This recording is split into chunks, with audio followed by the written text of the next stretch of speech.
Yung message ko po ngayon, yung message po natin ngayon, ang title niya, simple, I'm not ashamed to preach the gospel. Kasi nakita ko po, ito po ang dapat nating message. Nagre-rema po sa akin.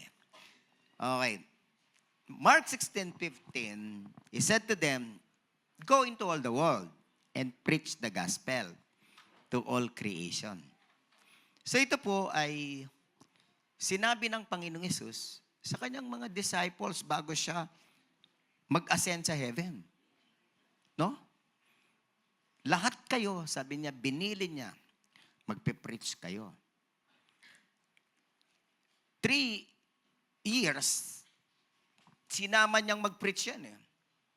No? Sinama niyang mag-preach, pinakita niya paano mag-preach, at sa Luke, pinag-2x2 niya, preach kayo preach, preach, preach. Cast out kayo ng demonyo. Ganon. Ngayon, bago umalis ang Panginoong Hesus, sabi niya, umayo kayo, preach the gospel to all creation. And all of the disciples, not a single one of them, na hindi nila sinunod itong utos na to. Mission yan Kaya tayo po lahat, ito pong Mark 16:15, kung totoong disciples ng Panginoong Hesus, lahat ng totoong disciple ni Jesus, magsabing amen, magpe-preach po tayo ng gospel. Kaya lang, ang problema, yung iba hindi nagpe-preach ng gospel, maraming reason. Karaniwang reason, busy. Pero isang reason din na matindi, yung nahihiyang mag-preach ng gospel. Kaya, ang sabi na salita ng Panginoon sa Romans 1:16, basahin natin. 1, 2, 3, go read. For I am not ashamed of the gospel, because it is the power of God that brings salvation to everyone who believes, first to the Jew, then to the Gentile. Ito po, sinulat ni Paul. Siya ang author ng Book of Romans, at sinabi niya, I'm not ashamed of the gospel. Hindi ako nahihiya na mag-preach. Hindi ako natatakot mag-preach. Pero alam mo ba ninyo bakit niya sinulat ito? Kasi nung panahon niya, nakakatakot mag-preach.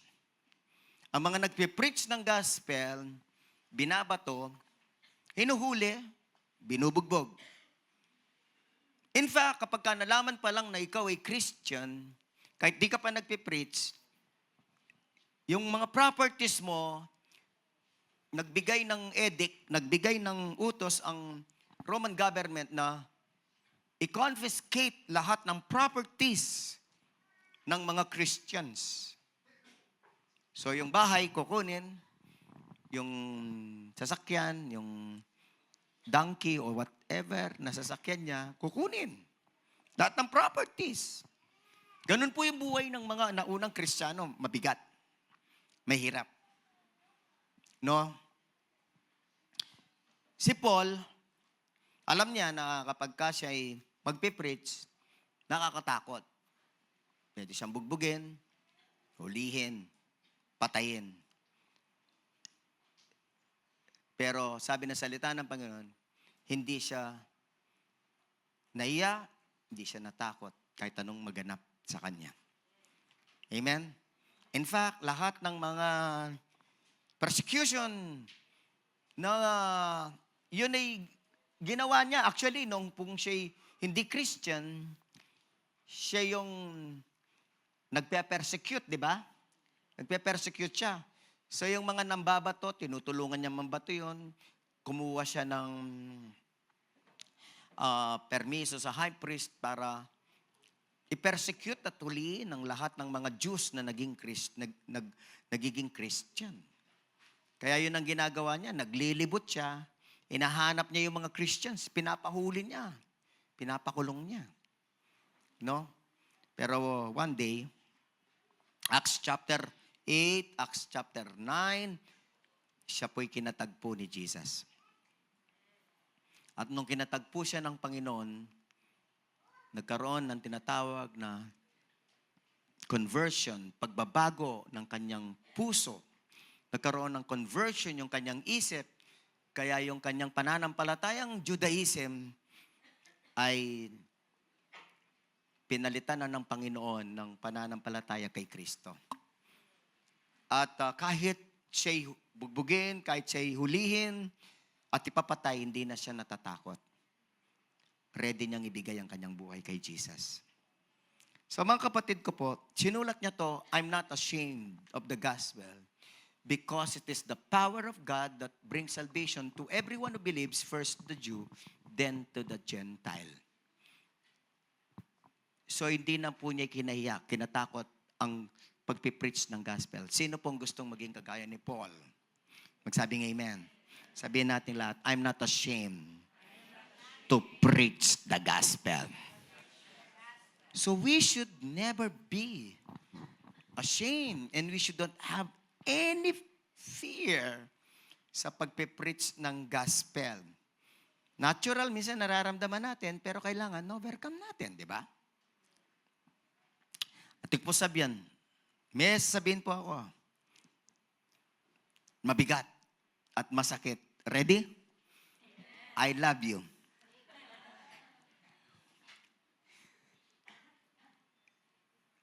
Hindi po nakakayang mag-preach ang gospel. Ang nakakaya, yung hindi ka mag-preach. Amen? Sabihin mo sa katabi, ang nakakaya yung hindi ka nagpipreach.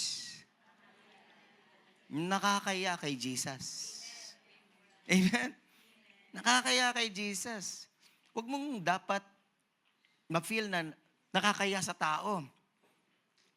We don't please man. We please God. Amen? Ulitin natin. I love you all. Nakakaya ang hindi nagpipreach.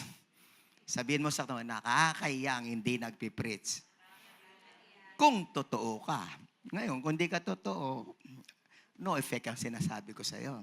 Amen? Di ka dapat makaramdam ng hiya kung di ka naman totoong Kristiyano. Pero kung totoo kang Kristiyano, dapat makaramdam ka ng hiya na hindi ka nagpipreach.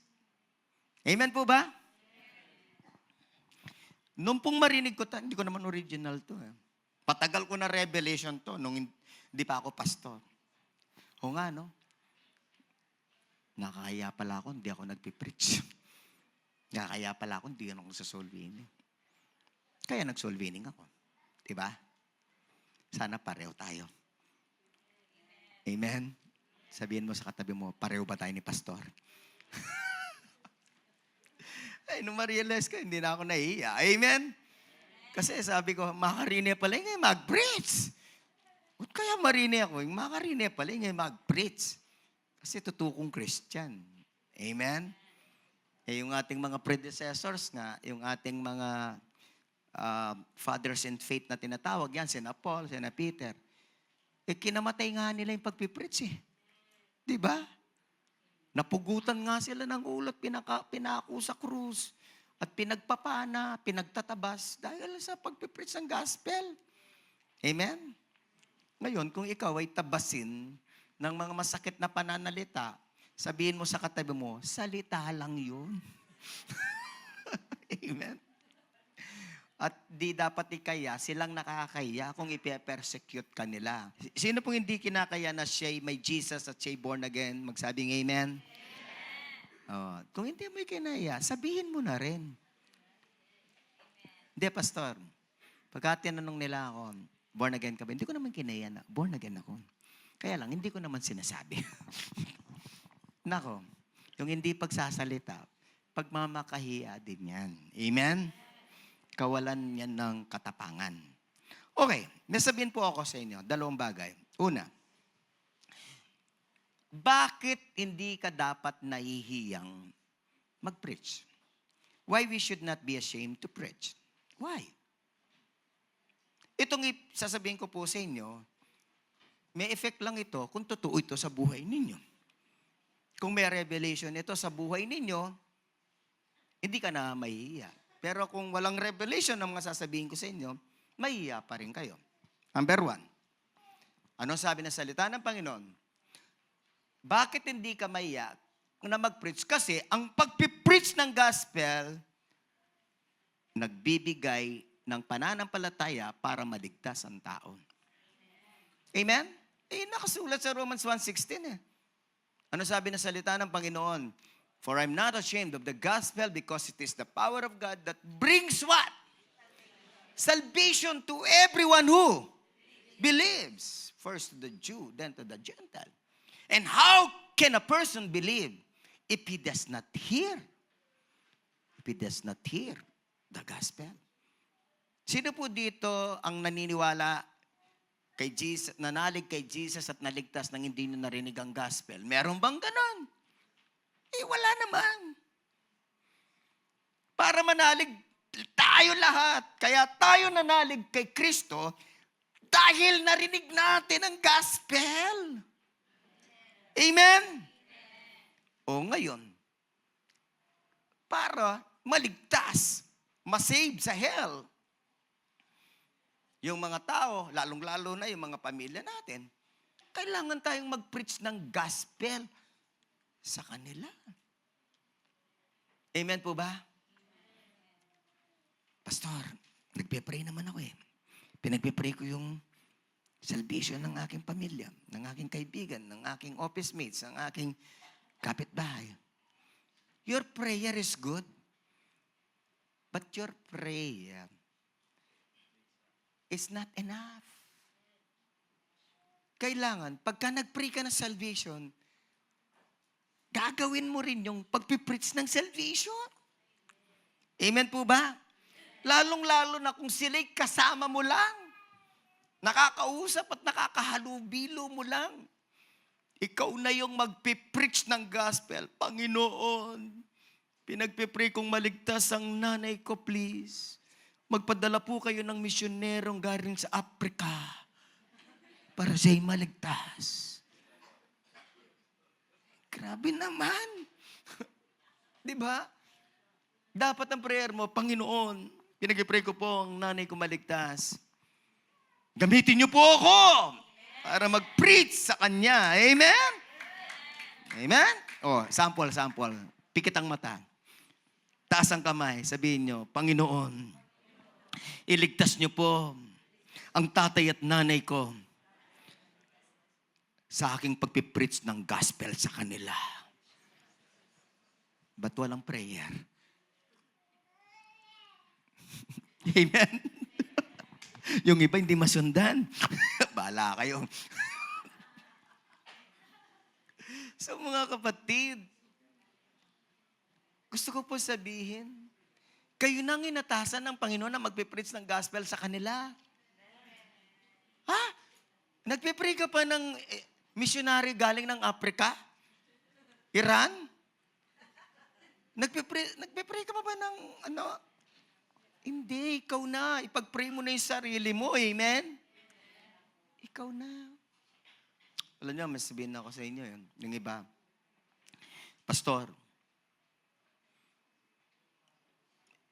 actions speak louder than words. Kahit hindi ako magsalita, mananalig sila kay Jesus. Ha? Totoo? 10 years na nakakarana. Di pa rin nananalig. May sabihin po ako sa inyo, Hindi maliligtas ang tao kailanman dahil sa buhay mo at kahit maganda pa ang testimony mo, ang nakakaligtas ang gospel of salvation. Amen? Yung iba kasi, may paniwala siya lang, actions speak louder than words. Siyempre naman, pagka nag-preach ka na ng gospel, bakapan mo ng action, ng testimony. Yung iba kasi, saan hindi ako makapag-preach ng gospel? Mabasa ako papel. Hindi maganda ang testimony ko. Sabihin ako sa iyo, kapag nga nag-preach ka na ng gospel, pagbubutihin mo na yung testimony mo. Kaya hindi mo pinagbubuti yung testimony mo kasi hindi ka naman nagpipreach ng gospel eh. Kaya yung pagpipreach ng gospel, nakakaganda ng testimony. Amen? Magiging conscious ka na sa ano mo. sa pangit na attitude mo, paano ka pa magpipreach ng gospel kung barumbado ka? Di ba? Kung buli-buli ka sa school o sa office ninyo, ikaw yung marites, paano ka magpipreach ng gospel? Pero pagka nag-preach ka ng gospel, God loves you, brother. Tapos, ay, pagbubutiin ko na yung testimony ko para maniwala. Di ba? Yung iba kasi, hindi, pastor, ayusin ko muna yung testimony ko bago mag-preach. Ay, nako, may sabihin ako sa'yo. Baka mas mauna pa si kamatayan sa'yo bago ka magbago. Ang pagpipreach ng gospel, nakakabago ng buhay. Hindi lang sa taon natatanggap, pati sa nagpipreach ng gospel. Amen po ba? Jude chapter 1, verse 23, the word of God says, snatch others from the fire and save them. Ang ibig sabihin nito ng Jude, yung snatch natin sa fire of hell, yung mga tao. We have to realize that people without Jesus, they're going to burn in hell. Mapupunta sila sa eternal fire. Mapupunta sa eternal fire ang iyong magulang. Mapupunta sa eternal fire ang iyong kapatid, ang iyong kaibigan. If that person will not hear the gospel and believe in Christ. Kaya yun yung dahilan kung bakit mawawalan ka ng iya. Kasi ililigtas mo siya sa apoy. Amen? Kaya mawawala yung iya, takot mo. Mas matatakot ka doon sa kakahinatnan nila. Kasi nga,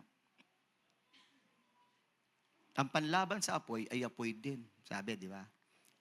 Sa Amerika yan Pagka pinapatay nila yung bushfire, maglalagay din sila ng apoy dito para hindi na kumalat yung apoy. But anyway, what I meant to say is this. What makes you overcome fear is a greater fear. It's a greater fear. Effective. No? Effective yun. Yung mas malaking takot ang mag-overcome sa'yo sa mas maliit na takot.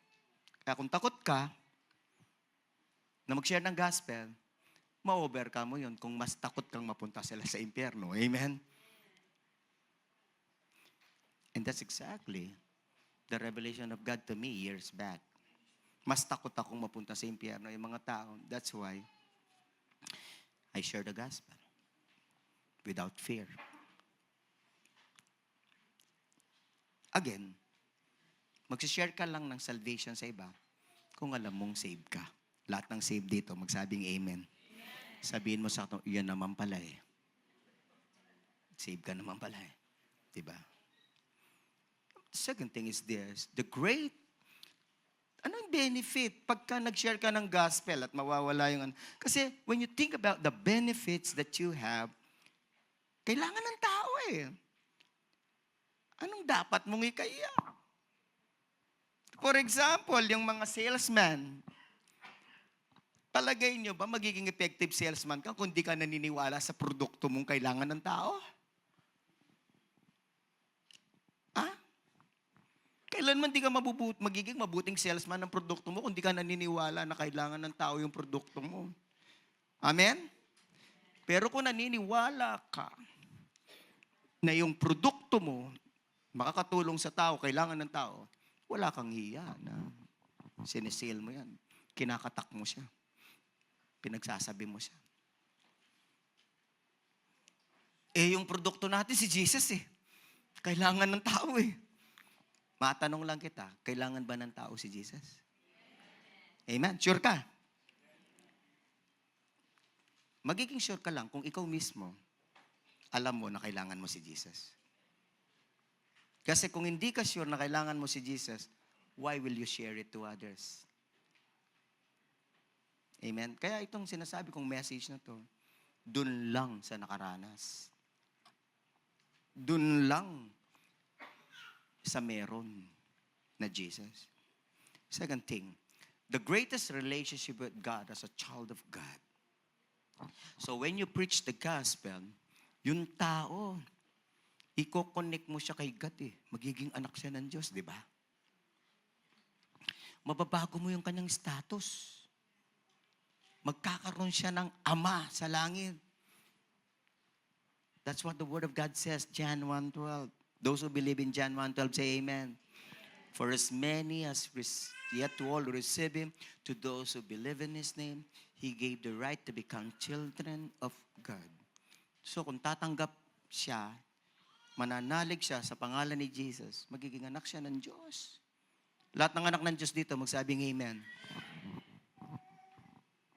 Importante ba relationship kay God? Gaano kahalaga? Pinaka-importanting relasyon. Mas importante pang ang relasyon natin sa Diyos kaysa sa relationship natin sa asawa natin. Kaysa sa relasyon natin sa anak. Kaysa sa relasyon natin sa magulang natin. Mas importante pa ang relasyon natin sa Diyos. Because our earthly family relationships are temporal. But our heavenly spiritual relationship with God is eternal. Amen? Oh, hindi ba maganda yan? Hindi ba maganda yan na nawawalan takot mo kasi kapag ka na-sharean mo ang tao, bibigyan mo siya ng ama sa langit. Magkakaroon siya ng the most important relationship in life. Lahat ng totoo ang ating relationship kay God, magsabing amen. Kaya magsashare ka, di ba? Kasi totoo. Kasi totoo.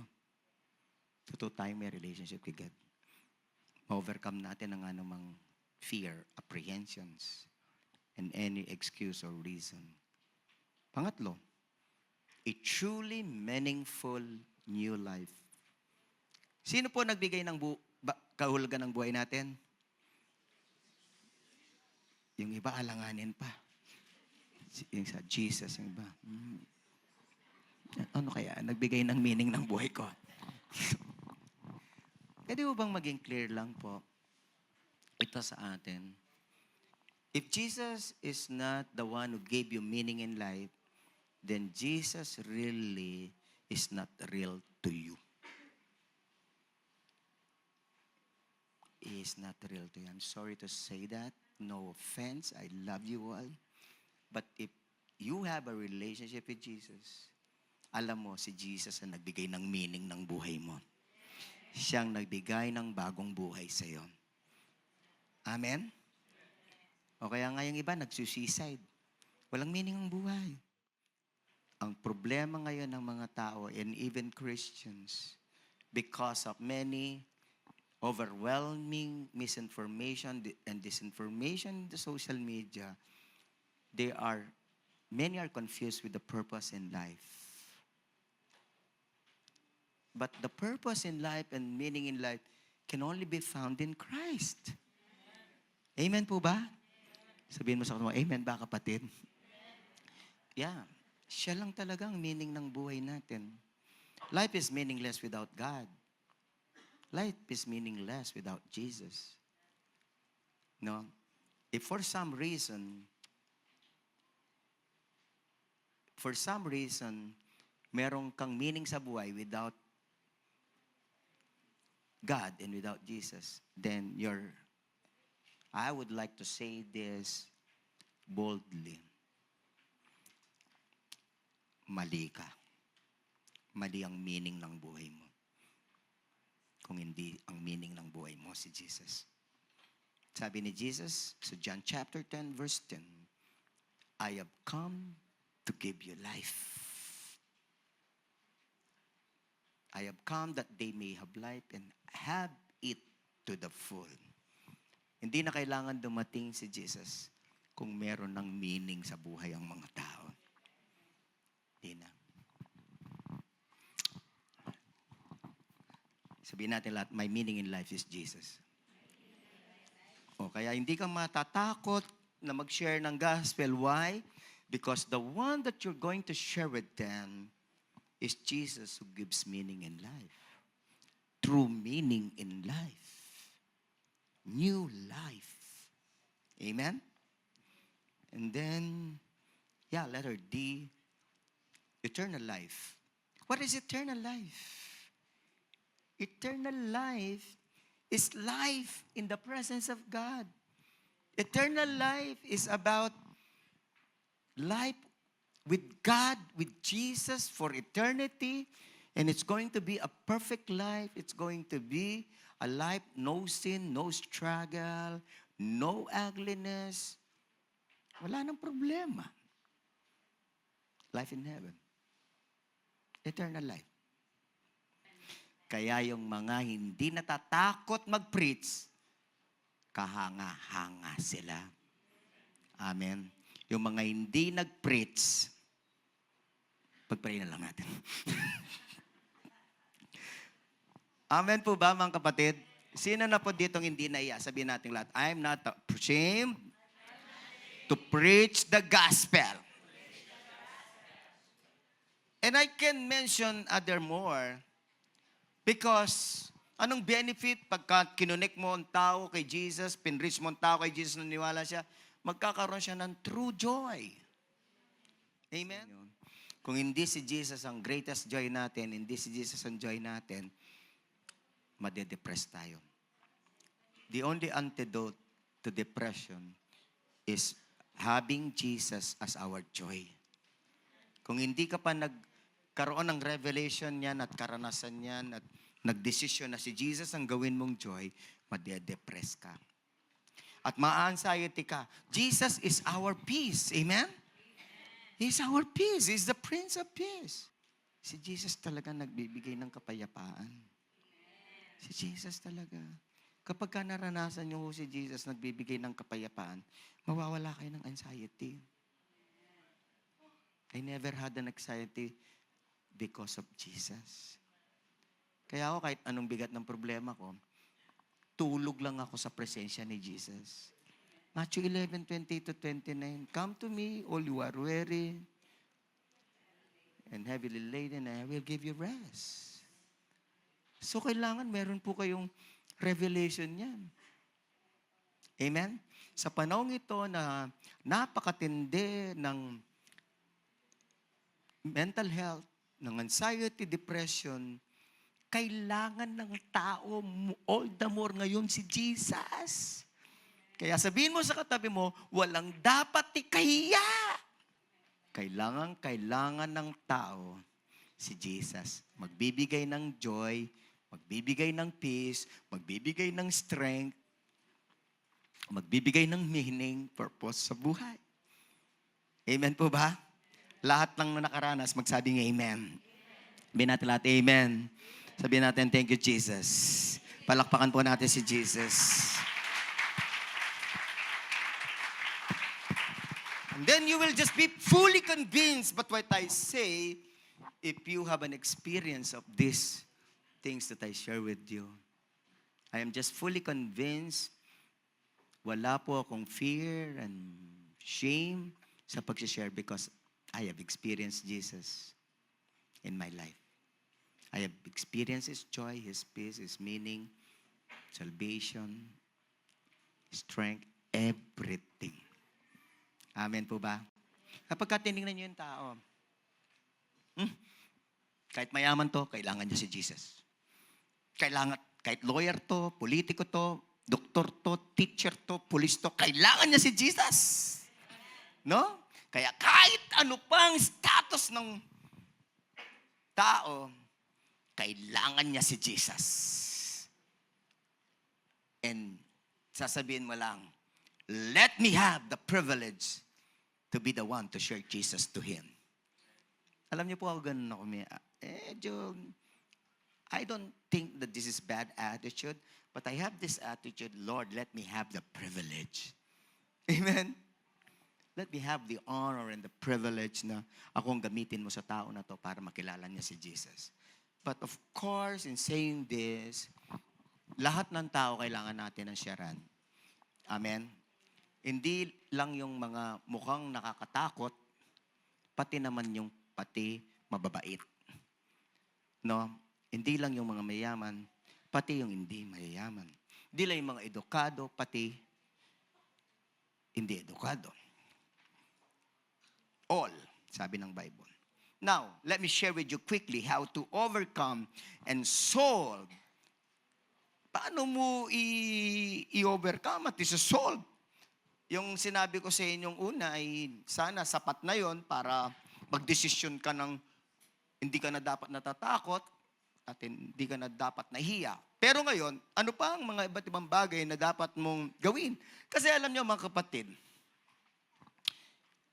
yung pong nahiya, kailangan mo nang i-overcome. At kung matagal mo ng problema, nahiya ka, natatakot ka sa pag-share ng gospel, matagal ka ng Kristiyano, kailangan mo nang i-solve. Amen? Lahat na gusto nang masolve niya yung problema niya sa kanyang pagkamayan at pagkamatakutin sa pag-preach ng gospel, magsabi ng malakas na amen. Sabihin natin, i-solve ko na ngayon. Hindi na bukas. At bibigyan ko kayo ng solusyon. Number 1. Be set free from the spirit of timidity or shyness.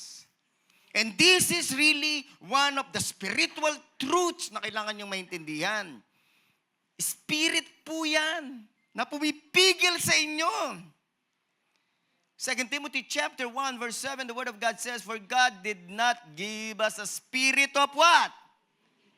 Sabihin natin lahat, spirit of timidity. Spirit of timidity po yan. Spirit of fear. Kaya ka natatakot mag-share, nahiya ka mag-share, spirit po yan. Kaya be set free in Jesus' name. Lahat na gustong ma-set free, raise your hand. Sabihin natin, I renounce the spirit of timidity and the spirit of fear in Jesus' name. Palakpakan po natin ang Panginoon. And for some reason, the devil is so crafty. Master na niya kung paano tayo dayain. Bakit ka naman mahihiya at matatakot, di ba? And one best explanation is that it is a spirit controlling your mind.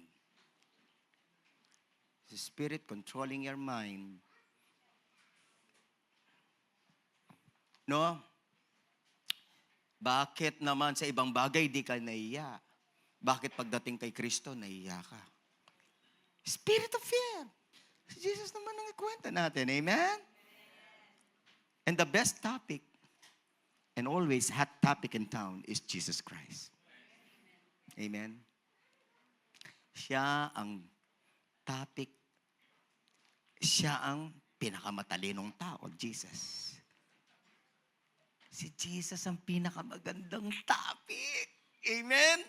Sabi mo sa kata mo, si Jesus ang pinakamagandang topic. Alam mo kung anong laman ng puso mo, yun ang lumalabas di ba? Kung ang puso mo si Jesus, yan ang lalabas sa bibig mo. If you have a good relationship with Jesus, yun ang lalabas sa bibig mo. Hindi pwedeng hindi siya lalabas. Ang tao, malalaman mo kung ano ang laman ng kanyang puso, kung anong ikukwento niya. Kung ang parati niyang kinukwento si Coco Martin, Batang Quiapo, yun ang laman ng kanyang puso. Number 2, pray for boldness. Ito po, pray for boldness. Si Paul po, kahit hindi siya natatakot, pero there are times na nagpapapray din siya. No? So, yung pong ayaw, ayaw nang maging mayayain, magsabing amen. Ang kabaliktaran niyan, boldness. Sabihin natin lahat, boldness. Tapang. Sabi ng Ephesians chapter 6, verses 19 to 20, pray also for me, but that whenever I speak, words may be given me so that I will fearlessly make known the mystery of the gospel. Everybody say fearlessly.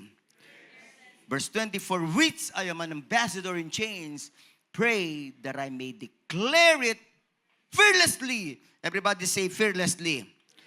As I should. Nakita po ninyo yun?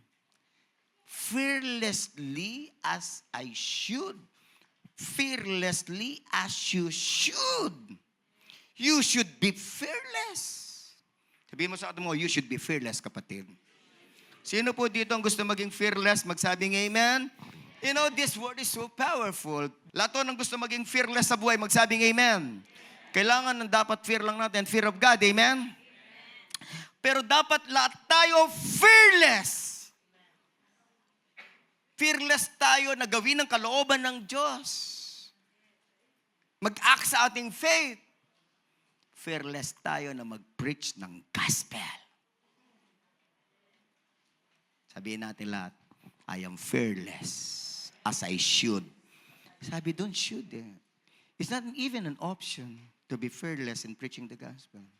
It's not an option. It's a should. It's a should. Sa Tagalog, dapat naman. Di ba? Dapat naman. Kaya po, may sabihin po ako sa inyo mga kapatid. Ulitin ko na yung opening word ko sa inyo kanina. Hindi dapat ikaya o ikatakot ang pag-preach ng gospel. Ang dapat ikaya, yung hindi ka mag-preach ng gospel. Yun ang nakakahiya. Darating ang araw na iya ka, sabihin ng office mate mo, "Uy, brother, tinggap ko ni Jesus." Ut brother naman, 10 years ka tami kaluguran, yabi ka ta office, mo naman senior ni Jesus. Naning feeling? Mga karine? Mga karine, di ba? Nakarine. Pero makatakot kung muntaya yung impyerno. Mas makatakot ito. Lahat ng gusto maging bold, magsabing amen. Pangatlo, paano masolve ang problema natin? Hindi na tayo natatakot, nahiya. Di kailangan, alam mo yung knowledge ng content ng preaching mo. O talagang manakatakot, mahiya ka kung hindi mo alam. In the first place, baka hindi ka tunay na born again pagka hindi mo alam ang content ng preaching, di ba? Ganun lang yun. Alam nga naman, friend, BFF, pakiramdaman mo yun, pakinggan mo to. John 3:16. For God so loved the world that He gave His only begotten Son, that whosoever believes in Him should not perish but will have an everlasting life. Dali lang naman eh. Mag-training ka eh. Dito nga, pagka pinreach mo yung John 3:16, mayroong 30 minutes version, may 5 minutes version, mayroong 2 minutes version. Diba? So, tayo po, lalabas ngayon, ang ipipreach natin yung 5 minutes version. And I've already recorded that. I have a video of that. Kunin nyo na lang. Kayahin nyo lang. 5 minutes.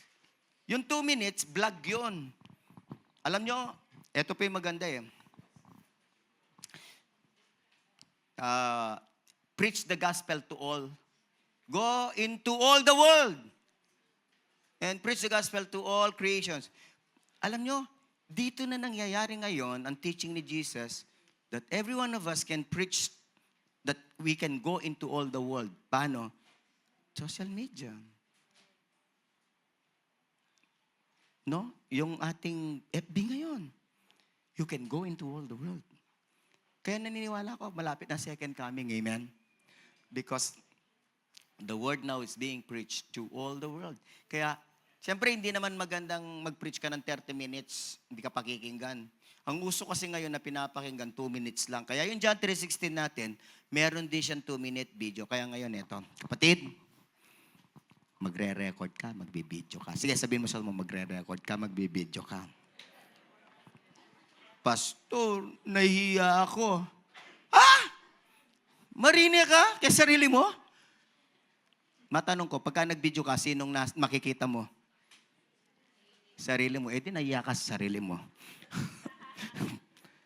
Naku mga kapatid, when we want to do something for Jesus, walang excuse. You will overcome kung ano man nahiya ka sa video, whatever. Di naman dapat ikaya. Diba? Yung ang iba, Hindi nahiya. Ang binibidyo nila yung kung ano-anong pagpapalitaw sa sarili. Ewan ko, yung iba, kumikita pa, binibidyo yung kain nila. Alam nyo, mga kapatid, pwede ko bang lahat tayo maging, anong tawag doon, vlogger? Sabi mo, maging vlogger tayo ni Jesus. Sabi natin, I'm a vlogger for Jesus. Ang iba vlog natin si Jesus. Amen. Yan ang pinakamagandang content. Pakiusap. Pagka po nag-vlog yung ating kapatiran, lalo na ka-care group mo, sabi mo sa kata mo, i-like mo naman. Pusuan mo naman. Sabi mo naman, ang galing mo naman, bro. Diba? Hindi yung, sister, John 3:16 yun, lagpas. Ay ako, yung mga lahat na nag-change dito ng ano naman tawag doon? Yung frame, profile pic.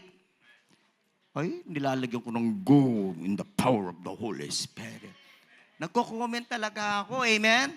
Sabihin mo sa kata mo, mag-comment ka rin, kapatid. Magko-comment din ako sa'yo. Pwede bang mag-usap kayo magkapatid? Sabihin, magko-comment ako sa'yo? Mag-comment ka rin sa akin, amen? Palakpan natin ang Panginoon. Lahat po ng mga vlogger ni Jesus, magsabing amen. Lahat ng mga unashamed dito, magsabing amen. Okay, mga kapatid, and the last thing that I would like to share with you is this. Be filled with the Spirit of God. No? So, lahat po, magbi-video vlog, ha? Lahat po tayo vlogger ni Jesus.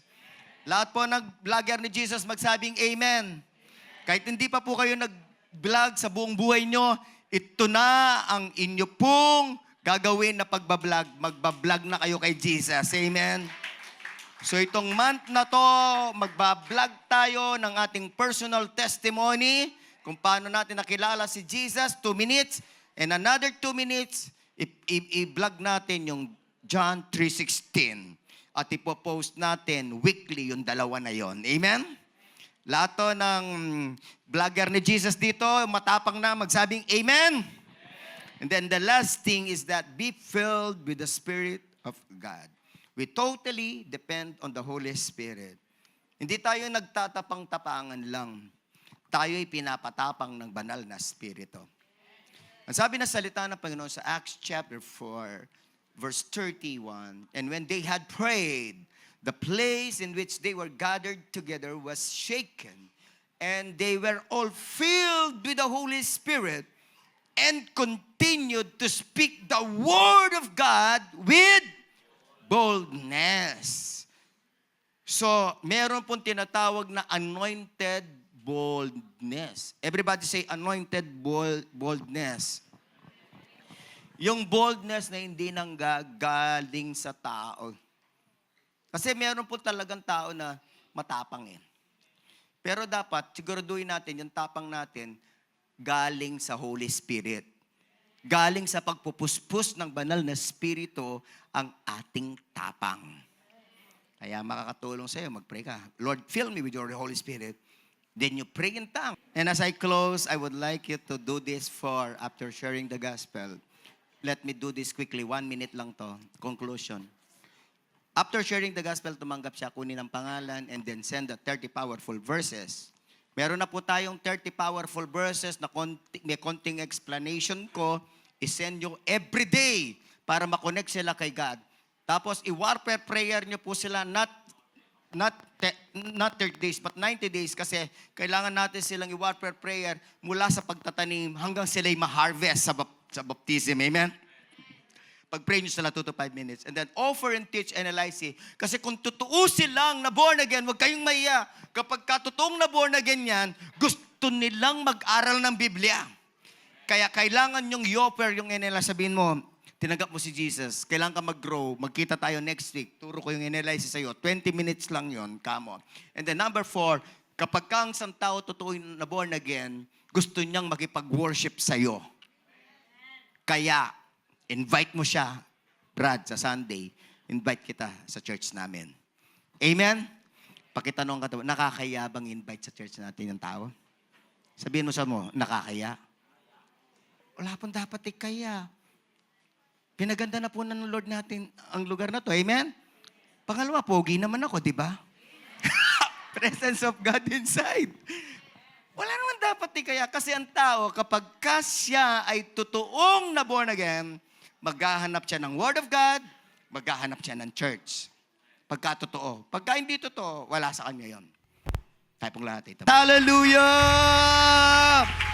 Woo! We worship you. We give you all the glory. We give you all the praise. Hallelujah!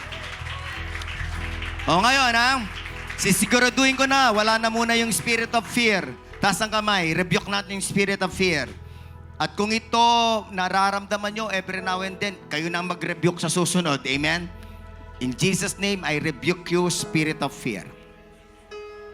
Sige, sabihin mo, I renounce the spirit of fear. I renounce the spirit of timidity in Jesus' name. Spirit of fear, spirit of timidity, out in Jesus' name. And now, kapatid, you will become a bold preacher of the gospel. You will become a bold preacher of the gospel. Unashamed of Jesus. May I commission you? Lahat na magpipreach ng gospel, unashamedly, fearlessly, raise your hand. Jesus Christ is our commanding officer. I am just the spokesperson. And now, kapatid, go this week. Go this week. Preach the gospel to your family. Preach the gospel to your school. Preach the gospel to your office mates, to your friends. Go and preach the gospel and save the lost. Snatch them out from the fire of hell. Be filled by the Spirit of God. Receive the feeling. Be filled by the Spirit of God. You will be given divine boldness. You are given now the divine boldness. Preach the gospel in the power of the Holy Ghost. And everybody will say amen. Palakpakan po natin ang mga bisita natin. Tinanggap niyo si Jesus. Tinanggap niyo po si Jesus. Amen. Di na po alis si Jesus sa buhay niyo. Meron na po kayong eternal life. At expect niyo po babaguhin ng Lord ang buhay niyo. Binago po ng Diyos ang buhay namin. Pag-pray po namin kayo. Taas niyo yung kamay niyo. Pag-pray ko kayo. Mga kapatid, pag-pray natin sila. Panginoon, maraming salamat po sa mga bisita namin. Kina nanay. Salamat po, tinanggap nila si Jesus. Ngayon po, basbasan niyo po sila. Basbasan niyo po sila. I-bless ninyo ang kanilang buhay, ang kanilang karunungan, kaisipan, kanilang puso. Please, Lord, baguhin niyo po ang buhay nila. At Panginoong Diyos, i-guide sila ng Holy Spirit. Gagayad sila ng Holy Spirit. At kung ano man ang pangailangan nila, kayo po ang magkakaloob. Kung ano mang miracle ang kailangan nila, kayo po magbibigay ng himala sa kanila. Salamat po. Lalo nilang mararamdaman ang iyong presensya. Totoo kayo, O Diyos, sa kanilang buhay. Bless them. Palakpakan po natin ang Panginoon. Numbers chapter 6, verses 24 to 26. The Lord bless you, mga kapatid. Bless your heart, bless your mind, bless your health, bless your family. The Lord keep you, protect you from the evil one, from COVID. The Lord make His face shine upon you and be gracious to you. All of you will succeed. All of you will prosper in life as you obey Jesus. Amen. The Lord turn His face toward you and give you peace of mind and peace of heart. Shalom. Amen. Go! Preach the gospel.